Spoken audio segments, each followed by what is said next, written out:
What's going on, everybody? This is MDENT313, and I'm back at y'all with another one. Listen, what I want to talk about today is Tyrese Maxey calling out Joel Embiid. And listen, usually I don't condone younger players calling out the veterans, but I got to give props to Tyrese Maxey on this. Because ever since Tyrese Maxey been there, not only have he been consistently averaging over 20 points a game, playing good defense, but for the majority of the time, he's been available. And a good portion of the time that Tyrese Maxey has been there, Joel Embiid has been in and out the lineup. The majority of the time, he's been out the lineup. Now, don't get me wrong, when Joel Embiid is playing, he's been extremely effective. The problem is he's hardly ever out there to be effective. Meanwhile, Tyrese Maxey shows everything that you want to see in a young player.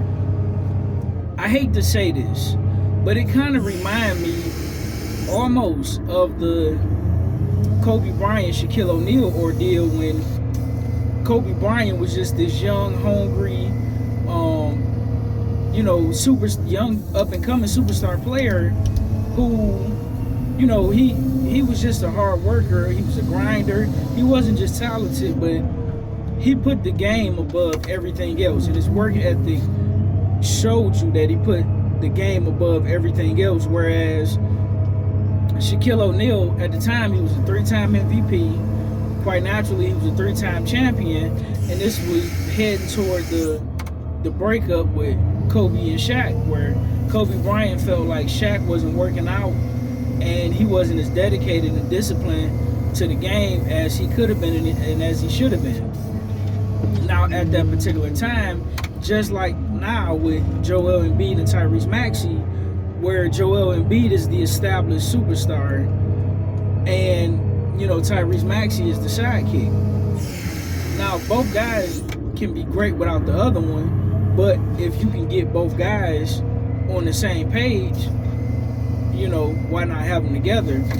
But the difference between Joel Embiid and Shaq, with Shaq he started to kind of get a little bit lazier once he, even though he was established, but once he became a 3-time MVP. But even then, even though Shaq may not have been as dedicated and disciplined as Kobe Bryant would have liked for him to be, Shaq still won a championship without Kobe. Kobe won 2 championships without Shaq, but Shaq was still available. Shaq didn't really miss a lot of games in comparison to Joel Embiid. Now, Joel Embiid is nowhere near Shaq, and you can say the same for Tyrese Maxey when it comes to Kobe. But at least Tyrese Maxey have a level of discipline and dedication more similar to Kobe than Joel has toward, discipline and dedication like Shaq did.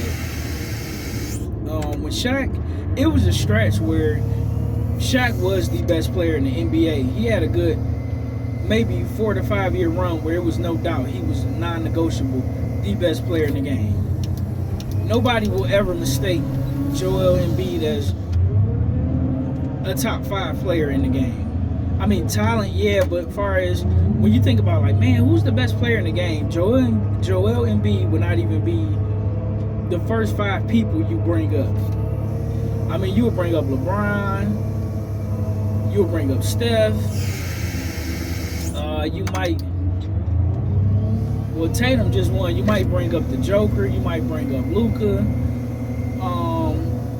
If Kawhi Leonard is healthy, which he's hardly ever healthy, but when healthy, you'll bring up Kawhi Leonard long before you bring up a Joel Embiid.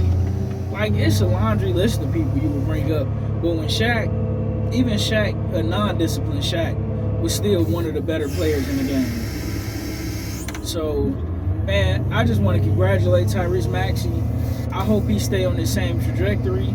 And if he can stay healthy, which he have shown to be, he's going to have a Hall of Fame level of career. And I've grown a great deal of respect for Tyrese Maxey, and kudos to him, man. Listen, if I'm the 76ers, before I get on up out of here, if I'm the 76ers, I'm looking to trade Joel Embiid I'm willing to start over, and Tyrese Maxey going forward is my #1 player. Let me know what you guys think in the comment section. Like, share, and subscribe.